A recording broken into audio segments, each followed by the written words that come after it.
Hello. Today, we're going to be going over basic things that you should know if you just installed TF2, or things that you might want to change, or, well, maybe not might.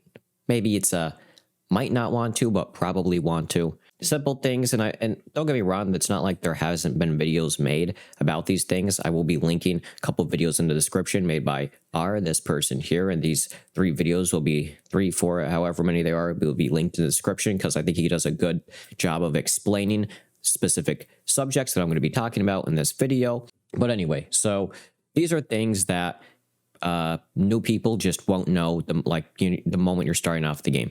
And maybe even for some people that have been playing the game for a while, they might not know of these specific settings or specific things that I'm going to talk about. Now, as you can see, we're at the menu of TF2. This is the normal menu. This is what you'll see if you load into the game. No custom HUD or anything like that. Everything's normal. Everything's the same. Again, there's nothing wrong with playing this way. Perfectly fine. Don't need to change anything. But first things first is always go to options, video, and adjust your video settings. Whether you want to play in full screen windowed, whatever, I don't care. For advanced video, obviously, there are going to be settings in here that you definitely want to turn off. One of those being motion blur. Don't use motion blur. So keep that off because it just makes things clear and allows you to see better. Anti-aliasing, again, I would suggest turning this off specifically. And then for filtering mode, I like to leave it on 2 times, but again, most people play on bilinear or trilinear. Bilinear and trilinear are both the same. There's not really an FPS difference between the two. They're basically the lowest settings possible. It's complicated, but I usually just leave it on 2 times just because on ×2, it doesn't really hurt the FPS that much, or at least for me. Again, it all depends on your computer, and there's a possibility that you would need to have even lower settings depending on how, powerful your PC is. Maybe you have a really low-end laptop. You might want to turn everything off here, turn everything to low, and you might want to download a config, which even lowers your textures even more. It's possible to lower textures even more. Another good way to increase your FPS without needing to turn down texture detail is to turn down your resolution. Again, you could just turn down your resolution. As you can see, it's a tiny window now for you, but for me, I still have it so it fits my entire screen. That's it. That's all. That's all I need to do. It still fits my screen. We're gonna go back to a minute, but I just wanted to show you. Again, if you want to have high settings, just turn down your resolution a little bit. It all depends on the type of PC you have, and it's really personal preference. I would say anything under these settings right here, shadow detail, it's all really subjective whether you want simple reflections or not. Same thing with model detail, same thing with texture detail, same thing with shader. Now, I do believe texture detail is what makes your skins look good. If I'm certain, it's either texture or shader detail. I mean, it could be, is it model? I don't know. Counter-Strike, it used to be shader detail, then they changed it so it was texture and model detail, because in Counter-Strike Global Offensive, model detail and texture detail are mushed together, so they're the same setting, whatever. So that is, simple settings. You have your field of view. The highest you can go for field of view is 90. Nobody else can go to a higher field of view unless you're cheating using SV cheats in a custom server. You are literally hacking. There is no way to go above a 90 field of view, specifically field of view, because there are 2 different types of field of views we're going to go over. The main one is this one. This is the field of view where if you keep it low, your camera will be zoomed in, basically. And again, I will say this, lowering your field of view will actually give you an FPS increase. Now, 90 isn't really that high, so it's not like, it's going to really increase your FPS that much, but usually you'll see an FPS difference. Or at least I see a difference when I'm playing games like Call of Duty or games that allow you to go beyond 100 FOV. So some games will allow you to go to like 110. And I found that at least in say Call of Duty Cold War, Call of Duty Modern Warfare 2, I tend to stay around the 90 to 100. Yes, I can go to 110, and technically it is a bit of a competitive advantage because you can see more around you. It also gives you an FPS drop because the game has to load in more around you. For the most part, TF2 isn't a super hard game to play. And if you want the best advantage, just keep it at 90. You don't have to. It really is personal preference, but I would suggest keeping it as high as possible. That's it. Bloom effect, I would keep that off. High dynamic range, I keep on none. VSync, I would highly suggest you keep off unless you're getting screen tearing. If you don't know what that is, again, YouTube, just Google it. It's fairly simple. It's when your screen tears. When you see a picture of it or see it actually happen on video, and you will be able to determine if it's happening to you or not. Again, there is a difference between lag and stuttering and your game freezing and screen tearing. So yeah, multi-core rendering I keep on. And that's basically it for your normal settings. Now let's go into a game and let's go just so I can easily show you what I'm talking about. All right, never mind. We're just gonna keep going with it. I wanted to say something else before we load it into a match, but we're just gonna go over this setting real quick. What I'm going to show you in this game is field of view FOV. Basically every game has a field of view or not field of view FOV. Holy crap, that is what your field of view is. I'm sorry. Every game has something called a view model FOV. Most games do not allow you to change it, sadly. TF2 to me is really the best due to what is happening. View model FOV. Oh, wait a minute. Oh, okay. I am terribly sorry. I have it binded. I didn't know the game saved my binds. I have it binded so I could turn view models off and on. Ignore that. So your game will probably look like this. As you can see, the rocket launcher takes up a substantial part of my screen. There is a way to change this. Now you don't have to. What I'm about to show you again is all personal preference. So this again is called your view model FOV. Every game has this. Most games do not let you change it at all, which I dislike because it doesn't affect the game at all. It's only visual to you. It's a visual aspect of the game. It literally doesn't make a gameplay difference. I really wish Call of Duty had options that I'm about to show you here, or just any other game had options that I'm about to show you here, because as far as I know, the only games that have options like this are TF2 and Counter-Strike, and, you know, a couple other Valve games, you know, like anything Valve created for most part. But again, like every time I go to play Call of Duty, my gun takes up so much of the screen. It takes up like 30% of the screen. And I'm just sitting there like, for the love of God, let me change my view model FOV and let me use minimize view models. There is something that I will say. I think Call of Duty Modern Warfare 2, the newest one, did just implement a minimum view model, which is similar to what TF2 has, where it makes your gun smaller. So first, I'm going to show you what your view model FOV does. Now, view model FOV, as you can guess, changes the FOV of your view model. So let's change it to 110. As you can see, my weapon is now further away from me, and my arms are further away from me. And this applies normally. It applies to all of your classes and whatnot. And it just makes your view models farther. Again, very personal preference. There's no reason to change it. You don't have to. It's up to you. Personally, I like to keep it on around 70 to 80. Because again, it can get kind of weird if you're playing something super high. Say you're playing with this and say you're playing with Spy. You might think that you're close enough to melee something when in reality you're not. So right here, it looks like I should be close enough to melee it, but I'm actually not. I actually have to get within the actual melee range. If you want to have just a not as difficult experience, probably keep it closer. But again, it's all personal. You know, sometimes I'll play with like 100 plus. It really all depends. Another option that I'd like to show you is minimum view model. So as you can see, my view model takes up a good 30% of the screen. It takes up a majority of the right side of my screen. So there is a way to change this. So if we open up our settings, I never showed you developer console, so I'm going to do that now. Advanced options, not advanced options, options. Under keyboard, we click advanced. Fast weapon switch, turn that on. Enable developer console, turn that on. Scroll down. Go to miscellaneous. You see where it says toggle developer console? Bind that to whatever you like. Standard, it's usually bind to tilde key, and that's what I have it binded to. What does fast weapon switch do? Well, with it off, this is what it looks like. Basically, you scroll through your items, so I have to scroll to my next item, then I left click, and then he pulls out the item. This sucks. Nobody uses this. Don't use this. It's not good. I mean, you can. It's personal. If you really want to, you can. But for the most part, don't use it. Fast weapon switch, all games basically have it. Now you have developer console. You can open that by pressing whatever key you binded it to, and it should open. And then that's how you type in view model FOV, and that's how you change your view model. Now, what are minimum view models? Well, if we go over to advanced options down here, we click that. And then we scroll all. Now, before we start scrolling, there's a lot of options in here that are very personal preference. There are options in here that I'm not going to go over that you might want to turn off or turn on.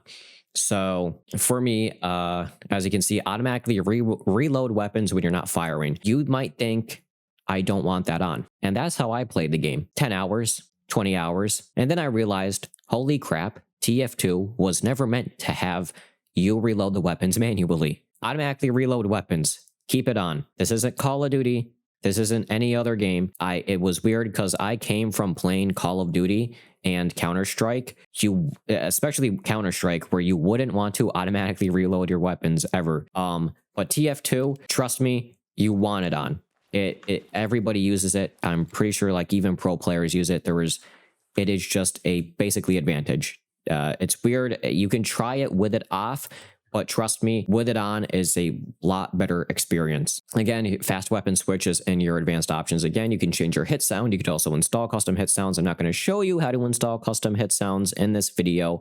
There are videos that can, show you how to do that. It's not really that difficult. Display damage done as text over your target. I would keep that on. Usually that's always on by default. I would assume you could change. There's a bunch of things you can change in here. Hide crosshair when zoomed in. Oh my God, wait, I can turn that off. I didn't know that. Something that you might want to keep on is Medic. Medigun continues healing without holding down the fire button.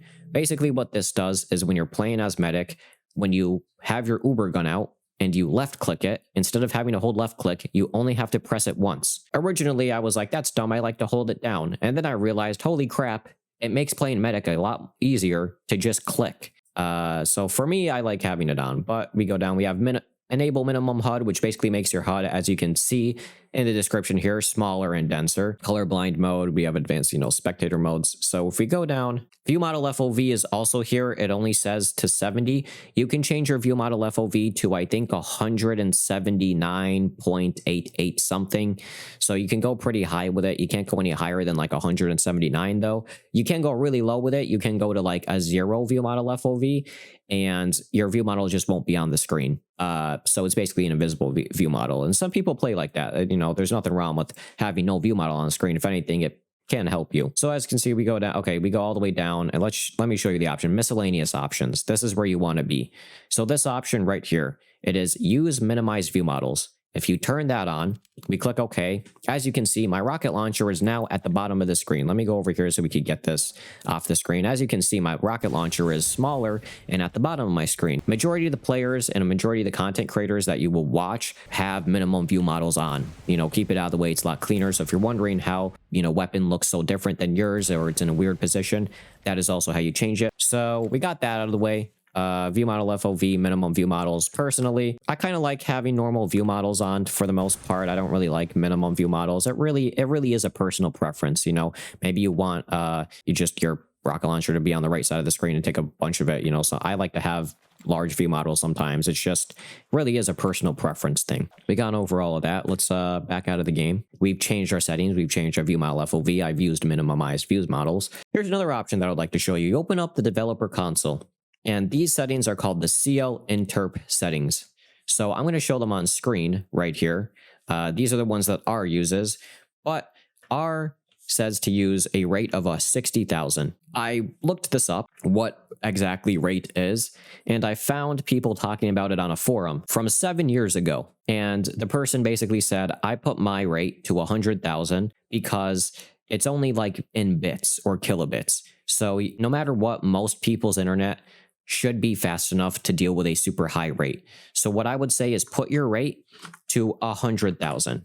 That's what I keep my rate on. CL_interp, all of that. You just type it in here exactly how it is on screen. And, you could do that. If you want to learn more about what CL interp does and all of that, R's video will be linked in the description and whatnot. And you could also Google it and just look into it more yourself. The CL interp settings are settings that you probably will want to change because what they do is basically make it so that you might shoot, say you're playing soldier and you shoot your rocket launcher. The explosion might go off a second before the rocket actually gets to where you shot it. That's what CL interp deals with. It deals with how models look on your screen and how your game interacts with the server. So it will basically make it so that the explosion actually happens when the rocket actually gets there, vice versa, how it's supposed to actually look. This doesn't actually change how the game works for anybody else on the server. It's how your game communicates with the server. So everybody is running off of the server standard. If you shoot your rocket the server will see it in a specific place. All you're doing is trying to match your game with where the server sees it, because where the server sees it is where everybody else is most likely going to see it. Hopefully that explains it decent amount. Again, ours video in the description, you can look into it more, and it explains it more basically. So those are the CL interp settings, are definitely settings you want to change. Make sure you change those. I have one more thing that I want to go over here, and that is custom HUDs. Again, like I said, you can change your custom hit sounds and whatnot, but I'm going to show you how to install a custom HUD. Now, I'm going to be honest, I like the default TF2 HUD. It's fun, it's casual, it's a throwback. I don't know, it's old school, you know, but maybe you want something different. Maybe you want something different. You want HUD and all of this. You want your game to look different. You want your view models, you know, you could use custom text and whatnot. So I'm going to show you how to do that. So what we got to do is we got to close TF2. I'm going to open up display capture here. I'm going to open up a website called tunehud.com. All right, so let me sign out real quick. Basically, it will ask you to sign in through Steam. You might be saying, well, hey, it's asking for my Steam login information, and I don't feel comfortable giving this website my Steam login information. Well, one, this website is perfectly fine and secure to use, and two, this website isn't actually getting your login information. It's simply you logging into Steam, and I'll show you that. Now, go to the Steam website. Go to Steam, all right? Here we are on Steam. The actual official Steam webpage. What I want you to do on here, while having the TuneHud tab open, is sign in to the actual Steam website. Just sign in. As you can see, I'm signed into Steam here. Fairly simple. Once you're signed into Steam, you can go over the TuneHud and you click sign in through Steam, and instead of asking you to log in, it will already show your profile. And as you can see right here, it says Steam, your Steam login credentials will not be shared. It's just basically saying, it's basically just telling TuneHud, this is your Steam profile. That is one of the best ways to check if a website is actually trying to steal your login information. If you're already signed in to Steam on your web browser and you go to click sign in, you will, it will not ask you to actually, you know, use your credentials because you're technically already signed into Steam. I'll show you again. If you look here, if you click sign in through Steam, it actually takes you to the Steam login page right here, the open login. As you can see, it's the steam.com webpage. This isn't TuneHud anymore. This is literally the Steam page. If I click Steam, it brings me to Steam. So we can sign in again. I don't think you necessarily have to sign in, but there's no reason not to. So as you can see, we've got a nice little website here. You can see people's HUDs right here. You can see how it looks. The game looks very different. This is this custom Tune HUDs. I clicked pre-made HUDs, but what I'm going to do is I'm going to go over to my themes. Now, I originally was using Ray's HUD, but I basically completely changed it, and it's very different from Ray's HUD. Anyway, let's just go with the Hemi head. So as you can see, you can change your font right here. I have Hemi head on. I changed all of the colors. Again, I will have a link to this website in the description, and I'll also have a link to my custom HUD here. I mean, it says Ray's HUD, but this is like a high, like I don't even know if this is Ray's HUD anymore, considering how much I've actually changed it to be my own. So yeah, so I'll have a link to this HUD in the description. It should be public. Yeah, there we go. Theme is now public. Let's change the name of it actually. Here we are. Save that. There we go. Rouge Red HUD. It's all mine now. All right, so we have font. You can change your font. You could change basically a bunch of things here. As you can see, you could change the colors of your HUD and whatnot, the colors of everything. It's really fun. I like changing it. Colors that you like. You know, you could change a bunch of stuff. There's a lot of options here. There's you can center things. So show green highlights and scoreboard. That would be that. Disguise it. There's a bunch of stuff you could change here. So once you've customized your HUD and done all of that, you could just save it and you can just click download. Now I have WinRAR installed, but you might not. It says 2 because I've installed this like 3 times already. So we click that and it'll open our file. You don't need WinRAR. It might not look like this for you. It might just look like a normal zip file. If you don't have WinRAR, that's fine. You don't need it. Shows up here. I can close this out now, completely close the window. What we do is we go over the TF2. We right click TF2, go to properties, local files. We open up our TF2 files. We can close that now. Oh, there goes the other window. So here we are, TF2, and we have our zip folder. So what we do is we click TF and we click custom. Now inside of custom, we take the TuneHud folder, not the zip file. We don't drag this in. Don't do that. We don't drag that in. We go into the zip folder and we take the TuneHud file, we place it in there, bada bing, bada boom. It really is that easy. It's kind of the same for when you're installing custom hit sounds. It really is just a drag and drop. Now, configs are a little bit different. but I'm not going to go over that today because personally I don't even use configs myself. But if you want to look into that, you can. There we go. We close that, and all we need to do is open up our game. It's that simple. Your custom HUD may also automatically enable minimize view models, as I think I have a setting turned on. So minimize view models are automatically on when you install the HUD. So you could just go in and change those back if you want or whatever. So here we are. As you can see, the menu looks completely different. No character on screen, nice little background. My colors are here. It's all nice and red. Just like my channel name. If you couldn't tell, my favorite color is red. Anyway, go to items. As you can see, everything looks different here. We go to backpack. Everything looks different here. My backpack looks different, you know, when I'm hovering over stuff. Kind of, I don't know. I think this looks a little bit different than what it normally is. It really is, it's cool looking. And then we could go into game and I could show you what it looks like in game too. Go to soldier here, go back into training. Target, you're on your way to target, like the store target. And here we are. As you can see, it did not change my, oh no, it changed my, as you can see, my text changed, my health bar changed. There's a character model next to my health bar now. There is my health, oh my god, my ammo reserves are a completely different color. And as you can see, when I damage myself, I killed myself. Your health should change different colors. As you can see, I have a 24-player scoreboard and all of that. So again, the HUD is really just your own personal choice. Again, you do not need a custom HUD. It will do. It's not gonna help you play better or anything. It is all personal preference. You can play without a custom HUD for your entire TF2 career / lifespan. That's fine. You don't need to do that. It's all fun and games. That's really all I have to show you today. There's probably other things that people might want to talk about. If anybody feels like I'm missing something, or if there's other things that you feel like new players should know, if you're somebody who maybe isn't brand new to the game and is like, hey, I feel like you should have talked about this, leave a comment.